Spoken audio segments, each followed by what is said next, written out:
안녕하세요. 스키딥독의 세 번째 시간입니다. 오늘은 욘포세의 3부작을 분석해 보겠습니다. 3부작은 유럽 난민 문제에 대한 깊은 고민에서 시작되었다고 포세는 인터뷰에서 밝힌 바가 있습니다. 유럽 국가들은 기독교적 이상과 자유주의를 추구한다 말하면서 구원, 연민, 반대 등으로 대표되는 그들의 이상과는 달리 전쟁으로부터 목숨을 걸고 국경을 넘어온 난민들의 유입을 막으며 배척하는 모순된 태도를 보였습니다. 포세는 바로 이것이 오늘날 서양이 윤리적으로 실패했음을 보여주는 하나의 사례라며 그들의 모순된 태도를 통렬히 비판했습니다. 포세는 난민들이 처한 현실적 어려움을 오랫동안 고민했고 그 고민과 사유의 결과가 3부작에 그대로 드러납니다. 해산이 임박한 알리다와 아슬레가 벼리빈에 도착하여 수많은 방을 두드렸지만 아무도 방을 내어주지 않습니다. 9페이지를 보시면 어느 집에도 빌릴 방은 없었다. 그들은 어디로 가야 할지, 어디서 이 늦가을의 추위와 어둠을 피해야 할지, 어째서 아무도 그들에게 숙소를 제공해 주지 않는 것인지, 그들은 벼리빈에 새 삶을 살기 위해 왔지만 그 도시는 위험 부담을 감수하지 않겠다는 자기 보호 본능에 똘똘 뭉쳐 이방인에게 비정함과 냉정함만을 드러냅니다.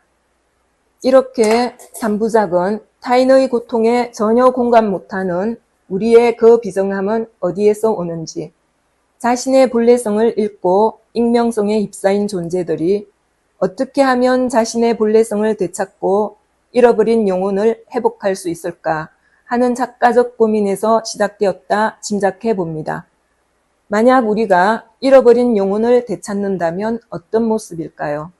알리다와 같이 집단 무의식의 선험적 앓을 경험할 수 있는 존재로의 가능성을 상상해 보게 됩니다. 이처럼 우리가 잃어버린 영혼을 되찾는 순간은 우리가 잃어버린 신성을 되찾는 순간이 되겠지요. 영혼은 우주 만물과 공명하면서 삶과 죽음을 초월하고 시공을 초월하며 과거로 가 닿기도 하고 미래를 보기도 합니다.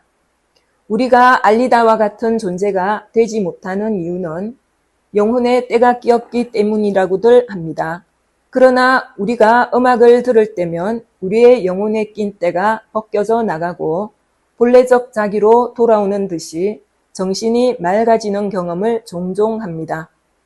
쇼펜하우어는 음악은 의지의 세계를 직접 모사하는 유일한 예술이다. 음악은 우리의 상상을 자극해 눈앞에 보이지 않는 영혼의 세계를 만들기도 하고 우리로 하여금 영혼의 세계에 살과 뼈를 붙여 구체적인 이야기를 짓도록 만든다. 음악은 말로 표현할 수 없고 개념으로 파악할 수 없는 세계의 본질을 드러낸다. 그러므로 음악은 우리에게 구원과 해방의 가능성을 열어준다라고 말했습니다. 3부작은 영혼을 고조시키는 음악 속에서 서로의 영혼에 공명을 일으키며 서로의 존재를 그저 알게 되는 17세의 유약하고도 순정한 사랑 이야기라 할 수 있습니다. 22페이지를 보시면 아슬레가 그 자리에 앉아서 턱 아래에 바이올린을 꿰고는 연주를 시작하는데 그러자마자 그녀 안에 있던 무언가가 꿈틀대더니 그녀가 위로 떠오른다. 아슬레의 연주 속에서 그녀는 계속 떠오르고 아버지 아슬락의 노래소리가 들려온다. 그녀는 자기 삶과 자기 미래를 듣고 그녀가 알고 있었던 것을 알게 된다. 그녀는 자기 미래 속에 있는데 모든 것이 열려있고 모든 것이 어렵다. 하지만 그곳에는 그 노래가 있다. 그것이 사람들이 사랑이라 부르는 노래이리라. 58페이지를 보시면 그녀가 거기 서 있다. 슬픔에 잠긴 검은 눈동자를 하고 그곳에 서 있는 모습을 본다. 그리고 그녀는 소리를 듣는다. 그녀는 조용히 서서 고조된다. 그렇게 그들은 함께 고조되고 지금 그들은 함께 떠오른다. 이렇게 그들은 음악 속에서 서로를 알아보고 영혼의 고조를 경험합니다. 그리고 이 58페이지의 모든 문장들이 마침표로 마무리되어 있습니다. 이는 음악 속에서 함께 영혼의 고조를 경험하면서 서로를 알아보는 그들의 첫 만남이 바로 절대적 순간임을 강조하기 위함이라 추측해 봅니다. 흔히 포세의 작품은 마침표가 없다. 모든 텍스트들이 하나의 덩어리로 이어져 있다라고 말합니다. 그런데 12페이지부터 14페이지, 39페이지, 58페이지부터 59페이지, 그리고 198페이지 등 여러 곳에서 마침표 있는 문장들을 만납니다. 그렇다면 포세가 마침표를 찍지 않는 이유는 무엇인지, 그리고 마침표를 찍었다면 그 이유는 또 무엇인지를 유추해 보는 것은 의미 있는 책 읽기가 될 것입니다. 포세가 마침표를 찍지 않는 이유는 우리는 원형의 흐름 속에서 끊임없이 흘러가는 존재들이며 우리의 의식은 연속성을 가지고 있음을 반영한 것이라고 합니다. 그리고 삶의 대부분은 확정되지 않은 채 그냥 흘러가기 때문이라고 합니다. 여기에 포세가 마침표를 찍지 않고 그만의 독특한 문체를 장안해낸 이유 하나를 더 유추해 본다면 마침표 속에 숨겨진 확신과 그리고 확정적 태도에 대한 우려 때문 아닐까 생각해 봅니다. 마침표를 찍지 않음으로써 독자들이 확신과 확정의 태도를 잠시 미루어 두고 그 너머의 진실까지 보기를 바라면서요. 3부작에서 그런 의도를 읽을 수 있습니다. 109페이지를 보시면 빌리아에서 한 남자가 살해당했어. 그리고 110쪽. 그리고 어떤 여인도 죽은 채 발견됐어. 그리고 아주 이상한 것이 그래 딱 그 무렵에 이곳 벼리빈에서 한 늙은 여인이 사라졌거든. 이렇게 여러 살인사건이 일어났고 우리는 아슬레가 죽였을 가능성을 여러 문장에서 발견할 수 있습니다. 131페이지. 그는 벼리빈에 이렇게 가까이 정착할 수 없다고 말한다. 그녀가 왜 안 되느냐고 묻자 그는 그냥 그럴 수 없다고 누군가 우릴 찾을 수 있다고 말한다. 그러자 그녀가 왜 그게 문제가 되느냐 말하니 그는 우리가 어떻게 벼리빈에 왔는지 떠올려 보라고 말한다. 그녀가 그 배에 관한 것이냐고 물으니 그것도 그렇다고 말한다. 이 위에도 많은 부분에서 우리는 아슬레가 살인자라고 확신할 수 있는 부분들을 쉽게 찾을 수 있습니다. 그러나 그것은 맥락과 분위기일 뿐 포세는 아슬레가 살인자라는 직접적인 증거를 그 어디에도 제시하지 않습니다. 그러면서 우리의 확신을 가로막는 여러 의미가 내포된 문장들 또한 제시합니다. 92쪽을 보시면 저 남자가 쫓고 있는 게 나라고 그렇지만 왜? 어째서 저 남자가 날 찾고 있을까? 어떻게 그럴 수 있지? 포세가 이렇게 모호한 문장들로 사건들을 미궁 속으로 몰아넣는 이유는 무엇 때문일까요? 바로 우리의 성급하게 확신하고 단정짓고 마무리 지으려는 태도를 경계하기 위함 아닐까요? 우리는 아슬레가 정말 살인자인지가 정확하게 밝혀지기를 원합니다. 하지만 포세는 아슬레가 살인자인지 아닌지를 밝히는 문제보다 더 중요한 문제에 집중합니다. 그것은 미궁 속에서 독자들이 더 의미 있고 중요한 질문들을 던지도록 하는 것입니다. 아슬레는 어떤 사람이었는지, 그가 처한 상황은 어떠했는지, 그런 상황에서 그는 그런 선택밖에 할 수 없었는지 등의 질문이죠.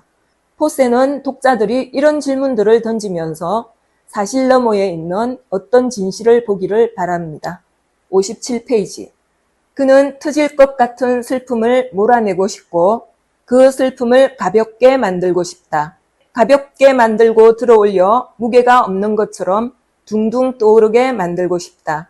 그렇게 만들 것이다. 이처럼 아슬레는 사람들의 슬픔을 그의 음악으로 가볍게 만들어 모두를 떠오르게 하고 싶어 했던 순수하고도 아름다운 존재였습니다. 그리고 부모님이 모두 돌아가신 후 너무나도 외로웠지만 그에게는 알리다가 있었고 영혼의 결합에 이어 가슴의 결합으로 그들의 완전한 사랑을 이룹니다. 그러나 그들은 영혼만으로 살 수 없는 존재들이죠. 그들 또한 사회적 제약 속에서 살아가야 할 육체를 가진 인간이었기에 그들 앞에 놓인 현실의 벽은 아직 사회에 나아갈 준비가 되지 않은 17세의 소년에게는 가혹하기 거지없습니다.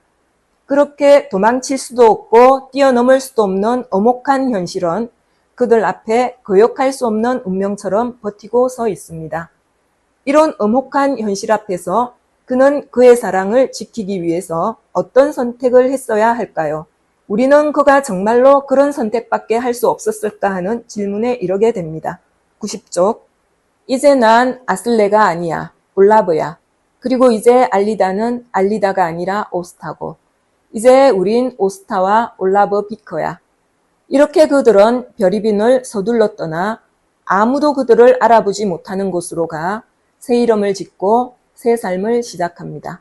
그런데 90쪽을 보시면 저만치 앞에 어떤 남자가 그의 눈에 들어온다.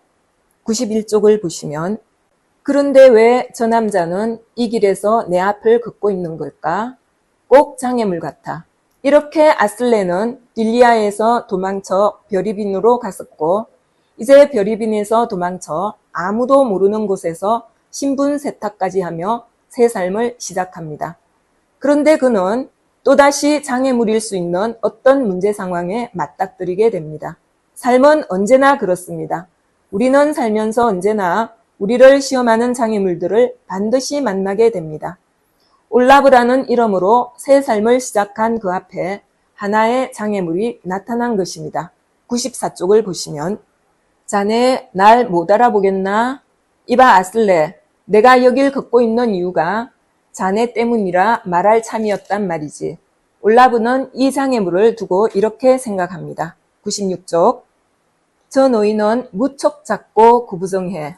그러니 필요하다면 언제라도 내가 감당해낼 수 있어. 하고 올라브는 생각한다. 바로 여기에 문제가 있는 것입니다. 장애물 같은 노인을 만나자마자 제일 먼저 여차하면 힘으로 감당할 수 있는지 가늠해보는 그의 태도입니다. 그의 이러한 태도는 우리로 하여금 보트하우스에서 그리고 알리다 어머니의 집에서 그가 장애물을 만났을 때 어떤 선택을 하게 되었을지 짐작해 볼 수 있게 합니다. 그가 이름을 바꾸고 새로운 곳으로 가 새 삶을 시작하는 것만으로 그의 운명은 새롭게 바뀌게 될까요? 우리의 죄와 운명은 어떻게 형성되는 것일까요? 운명은 필연적으로 주어지는 것일까요? 아니면 형성되어 가는 것일까요? 운명은 자신이 어떤 장애물을 만났을 때 어떤 방식으로 대응하는가, 즉 자신의 내면에 내재된 성향, 태도, 반응 습관 등이 반복적으로 쌓이면서 형성되어지는 것입니다. 97쪽을 보시면 또 뭔가 일이 잘못됐어. 늘 이래. 왜 난 노인들어 귀찮게 하지 말란 식으로 말한 거지? 왜 난 늘 이런 식으로 말하는 거야? 왜 난 이 모양이야? 라고 올라브는 생각한다. 아슬레는 새로운 삶을 살고 싶어 이름도 바꾸었지만 장애물을 대하는 그의 태도, 그의 반응 습관들은 여전히 아슬레 시절 그대로임을 보여줍니다. 운명은 그의 내면의 성향, 태도들의 발현 방식을 바꾸지 않는다면 또 다른 도전이나 장애물을 만났을 때 변함없이 유사하게 반응할 것이고 그러면 또다시 유사한 운명이 반복될 수밖에 없습니다. 이처럼 마침표 없는 문장들을 읽으며 확신과 확정을 미루다 보니 사실 너머의 진실까지 가닿게 되었습니다. 그럼에도 불구하고 우리는 마침표를 찍은 문장들 또한 여러 곳에서 발견할 수 있습니다. 10페이지. 그들은 그렇게 머지않아 태어날 아기 시그바를 떠올리며 위안을 삼는다. 12페이지.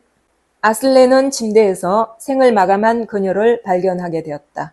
그리고 여기서부터 14페이지. 어두웠고 추웠다까지 모든 문장에 마침표가 찍혀 있습니다. 포세가 마침표를 찍지 않은 이유를 유추해보면서 책의 이해가 좀 더 깊어졌듯이 마침표를 찍은 부분 또한 그 의미를 따져보면 이해가 더 깊어지겠지요. 그래서 스키딥독에서 그 의미를 파헤쳐 보겠습니다. 이 책에서 최초로 마침표가 찍힌 문장이 10페이지의 아기 시그발의 탄생에 관한 부분입니다. 그리고 12페이지에서 14페이지까지 어머니 실리아의 죽음, 만남, 사랑 등의 모든 문장에 마침표가 찍혀 있습니다. 포세의 마침표 없이 흐르는 문장은 우리는 원형의 흐름 속에서 끊임없이 흘러가는 존재들임을 암시합니다. 그런데 아기 시그발의 탄생, 어머니의 죽음, 사랑, 만남 등의 마침표를 찍음으로써 이들의 삶이 원형의 흐름에 있는 비개별적이며 보편적인 존재이기도 하지만 또한 우리 각자는 절대적 순간 속에서 절대적 개별성을 가진 절대적 존재임을 부각시키고 강조하기 위함이라 스키딥독은 해석해 봅니다. 그렇기 때문에 우리는 한 번뿐인 절대적 이 순간을 타인의 시선 속에서 익명성에 휩싸여 일상성에 매몰된 채 보내서는 안 된다는 포세의 강한 의지를 읽을 수 있습니다. 한강에 작별하지 않는다의 토대가 되었던 칼 융의 집단 무의식은 3부작에서도 그 근간을 이루고 있습니다. 포세의 문체 자체가 원형의 세계를 그대로 반영하고 있습니다. 시간의 무한성 속에 마침표 없이 끝없이 흘러가는 것. 이것은 칼 융의 집단 무의식의 한 개념인 원형의 개념이기도 합니다. 집단 무의식은 태고적부터 지금까지 수없이 반복되어 왔고 앞으로도 반복되어 갈 무한성 속에서 축적된 경험들이 쌓여 형성된 기억과 심리 구조를 가리킵니다. 원형은 이 집단 무의식에 자리한 보편적 상징 혹은 틀 같은 것이죠. 이 원형의 보편적 틀은 우리가 태어날 때 물려받게 되고 이것과 개인의 경험이 섞여 개인만의 특정 방식으로 발현되어집니다. 자신의 특정 방식을 넘어서게 되면 보편적 패턴으로 나아가게 되고 이때 집단 무의식의 선험적 알매에 도달하게 됩니다. 아슬레는 자신의 특정 방식을 넘어서지 못하였기에 무의식적 반복에 자신의 운명을 맡기게 된 것이지요. 융에 의하면 우리가 이 선험적 알매에 도달하기 위해서는 무의식의 다양한 정의들을 의식적으로 통합해 나가려는 노력이 필요하다. 통합된 자기가 되면 집단 무의식 속 원형의 힘을 의식적으로 다룰 수 있게 되어 운명을 무의식적 반복에 맡기지 않고 자각적 선택으로 바꿀 수 있다라고 말합니다. 알리다는 통합된 자기로 집단 무의식의 선험적 암과 맞닿아 있는 영혼의 순수성을 그대로 간직한 인물입니다. 22쪽을 보시면 그녀는 자기의 삶과 미래를 듣고 그녀가 알고 있는 것을 알게 된다. 그녀는 자신의 미래 속에 있는데 모든 것이 열려있고 모든 것이 어렵다. 여기서 그녀의 미래가 열려있다는 의미는 그녀의 미래는 그녀의 자각적 선택에 의해서 결정될 것이기 때문에 아직 그 가능성이 모두 열려있다는 것입니다. 그러나 그녀는 그 미래가 어렵다는 것을 직관적으로 인식합니다. 그리고 그녀의 직관은 여러 곳에서 드러납니다. 172쪽. 안 돼. 당신은 오늘 별이빈에 가면 안 돼. 그랬다간 나쁜 일이 일어날 거야. 무섭고 끔찍한 일. 그런 일이 일어나리라 감히 상상도 못하는, 견딜 수 없고 모든 걸 파멸시킬 뭔가가 일어나고 말 거야. 난 그걸 느낄 수 있어. 난 그걸 알고 있어. 정말로 확실해. 217쪽. 이 팔찌는 아슬레가 내게 준 선물이란 걸 난 지금 알고 있어. 하지만 맞는 걸 그냥 난 알아. 이렇게 알리다는 집단 무의식의 선험적 암과 맞닿은 존재로 설명할 수 없지만 느끼고 아는 존재입니다. 융은 알리다와 같은 상태를 개성화 과정을 통해 완전한 자기에 도달한 존재라 설명합니다. 이것을 우리는 영적 신비라 부릅니다.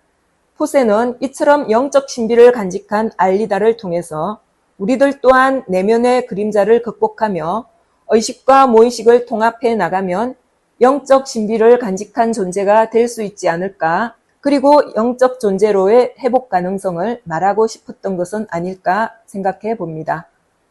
그리고 영적 존재로서의 회복을 통해 익명성에서 벗어나 자기를 회복하고 타인의 고통이 곧 자신의 고통이라는 자각으로 이어지기를 바라는 소망이 알리다라는 인물을 탄생시킨 것은 아닐까 생각해 봤습니다. 여기서 질문 하나가 남습니다. 알리다는 이렇게 영적 신비를 간직한 존재이지만 어떻게 그토록 순수한 영혼을 간직했던 아슬레는 그 순수성을 잃어버리고 일상성에 자신을 맡기고 비본래적인 삶을 살아가는 존재로 전락하였나 하는 질문입니다. 그 답은 포세가 마침표를 찍은 또 다른 문장과도 깊은 관련이 있습니다. 39쪽을 보시면 가격을 낮추고 또 낮추고서야 가까스로 약간의 돈을 받고 배를 팔 수 있게 되었다. 그리하여 돈 또한 갖게 되었다. 약간의 돈을 들고 선착장에 서 있다. 배를 팔고 돈을 받는 이 순간이 아슬레에게 있어서 돈이 그의 삶의 중심이 되는 순간입니다. 이 순간이 돈이라는 세상이 부여한 가치에 종속되는 순간이며 그의 본래성을 잃어버리는 순간입니다. 별이비는 물질 만능주의적 자본주의 사회를 상징합니다. 물질 만능주의적 자본주의 사회에서는 118쪽 그렇게 가지고 있는 사람은 많지 않지. 거의 아무도 없어. 그래도 다들 쓰고 또 쓰고 사고 또 사고 한잔하고 또 한잔하거든. 이렇게 소비를 재촉하는 사회이고 소비를 위해서 가장 중요한 것은 돈이 되겠습니다. 그래서 별이비는 팔 수 있는 것은 모두 팔고 몸도 팔고 팔 수 있다면 영혼까지 팔아치우게 만드는 곳입니다. 158쪽을 보시면 별것 아닌 일로 내 몸을 보잘것없는 남자들에게 던져서는 안 돼. 그래, 맞아. 그게 내 스스로 했던 짓이야.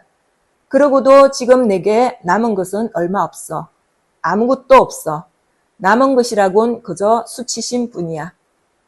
이는 돈이 되는 것이라면 모든 것을 팔아버리게 하며 소비를 재촉하는 도시에서의 삶은 결국 수치심만 남길 뿐이란 걸 모든 걸 잃고 난 후에야 알게 되는 자각입니다. 하지만 뭐든 팔 수 있는 것이 남아있을 때는 도시의 삶이 얼마나 참혹하고 삭막하고 비정하기 거지없는지를 깨닫지 못하고 그저 하이데거의 세인처럼 살아갑니다. 하이데거의 세인은 익명성에 파묻혀 진실을 잃어버린 존재들입니다. 129쪽을 보시면 우린 정말 돈이 필요했고 난 우리 아버지가 살았던 것처럼 살고 싶지 않았어. 내가 연주자의 운명을 타고났는지 모르지만 난 그 운명과 싸우고 싶어. 그래서 난 바이올린을 판 거야. 바이올린은 필요치 않아. 이제 정말 우리에게 필요한 건 돈이야. 아슬레는 별이빈에 오자마자 돈이 중요하다는 것을 이렇게 단박에 알아버렸고 그 돈을 위해 그의 영혼이 담긴 바이올린을 팔아버립니다. 그 순간이 그의 영혼까지도 팔아버리는 순간입니다. 그래서 그는 순수성을 잃고 일상성에 몰입하는 세인으로 전락하게 되는 것입니다. 그래서 별이빈에서 반지만 사서 빨리 돌아오겠다던 올라브는 마치 누군가의 조종이라도 받고 있듯이 선술집으로 끌려 들어가고 술을 마시며 그들이 하는 방식을 따르고 흉내내며 일상성에 몰입합니다. 113쪽을 보시면 올라브는 맥주잔이 조금 남아있는 것을 보고 조금 천천히 마셔야겠다고 생각한다. 그런데 왜 내가 그렇게 해야 하는 거지? 하고 그는 생각한다. 그리고 난 대체 왜 곧장 선술집에 온 걸까? 여기선 아무 볼 일도 없는데 라고 생각합니다. 그리고 118쪽 어쨌든 지금 선술집에 모든 사람들이 하나둘씩 다들 문 밖으로 나가고 있으니까 나도 다른 사람들처럼 여길 떠나야 할 것 같다라고 생각한다. 울라브는 자신이 별이빈에 온 목적도 잊은 채 다른 사람들이 하는 대로 한잔하러 선술집에 들렀고 다들 떠나니 그들처럼 그곳을 떠나야겠다 생각합니다. 그리고 팔찌를 사러 갑니다. 보석상 또한 자본주의 논리가 가장 응축된 곳입니다. 142쪽을 보시면 2장이나 3장은 더 받아야 합니다. 144쪽 손해보고 팔 순 없습니다 라고 말합니다. 이곳에서 우리는 흥정의 절정을 볼 수 있습니다. 그렇게 아름다운 팔찌를 샀고 145쪽을 보시면 맥주를 한두 잔 더 걸쳐도 좋겠다 생각하며 그러고서 그들은 발을 맞춰 선술집으로 향해 걸어갑니다. 이렇게 자신의 본래성을 잃어버리고 일상성에 매몰된 채 비본래적인 삶을 살던 올라브는 살인자로 체포되고 죽음이 임박해 옵니다. 죽음이 임박한 올라브에게 불안과 공허가 덮쳐옵니다. 185쪽 올라브는 춥다고, 덥다고, 그리고 모든 것이 공허하다고 느낀다. 이처럼 아슬레는 이 불안과 공허 속에서 자신의 본래성을 자각하고 자신으로 돌아갑니다. 그리고 외칩니다. 나는 아슬레야 라고 그는 외칩니다. 그리고 아슬레는 자신이 그것이라고 알고 있는 것 하나의 떠오름이 되려고 노력합니다. 186쪽. 그 떠오름은 알리다야. 그리고 난 그저 바람을 타고 싶어. 아슬레가 눈을 뜨자 그곳에 그의 눈앞에 알리다가 아기 시그바를 가슴에 안고 이리저리 어르고 있다. 너는 그저 잠이 들렴, 울지 말고, 그저 살아 숨쉬렴, 그저 행복하고 진실되렴, 그저 살아서 내가 되렴. 만약 그들이 처음부터 별이빈으로 가지 않고 소비의 유혹이 없는 자연에 더 가까운 곳으로 가서 살았다면 아슬레는 그의 본래성을 지키며 그저 행복하게 진실되게 그저 자기 자신으로 살았을 거라 생각해 봅니다. 그런데 그들은 노르웨이에서 가장 큰 도시, 모든 것이 다 있고 끊임없이 사람들을 소비하라 재촉하는 물질 만능주의가 판을 치는 별이빈으로 갔습니다. 그곳의 사람들은 익명성에 휩싸여 남들과 다르지 않는 것에 안정감을 느끼고 비정하고 냉정한 행동들을 괜찮아, 남들도 다 하잖아 라고 생각하는 하이데거의 세인으로 살아갑니다. 이렇게 우리는 익명성 속에 파묻혀 있을 때 타인의 고통에 무심해지고 냉정해집니다. 그리고 그것이 나쁘다는 자각조차 못합니다. 익명성이 지배하는 사회구조 속에서는 냉정함이나 비정함이 평범함처럼 작동되기 때문입니다. 여기에 익명성에 문제가 있는 것입니다. 포세는 우리의 비정함을 익명성 속에 파묻혀 자신을 잃어버리고 윤리적 책임마저 회피하게 만드는 물질 만능주의적 자본주의 사회의 구조 속에서 찾고 있습니다. 그러나 그 구조 속에서 우리는 잃어버리고도 무엇을 잃어버렸는지도 모른 채 살아가는 것입니다. 그저 그들처럼. 그래서 포세는 우리에게 존재의 본래성을 깨우고 잃어버린 영혼의 회복을 바라며 17세의 사랑 이야기를 들려줍니다. 우리 모두가 자신의 고유한 가능성을 되찾기를 바라면서 말입니다. 그저 행복하고 진실되렴. 그저 살아서 내가 되렴. 여기까지가 스키딥독의 3부작 분석이었습니다. 오늘도 함께한 아름답고 감동적인 문장들이 오래 가슴에 남기를 바라며 다음 시간에 뵙겠습니다. 오늘도 스키딥독의 분석이 좋았다면 구독과 좋아요로 응원해 주시기 바랍니다. 감사합니다.